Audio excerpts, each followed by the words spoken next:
Conozco el vino espumoso de Bodega Robles desde que se inventó.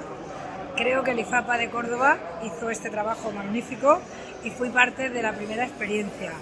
Me gustó al principio y ahora me gusta muchísimo más. Creo que tiene muchas oportunidades de mercado, no solo en Andalucía, sino de triunfar en otras partes del mundo. Que viva la Pedro Jiménez en la forma que sea. Salud. Que lo pruebe.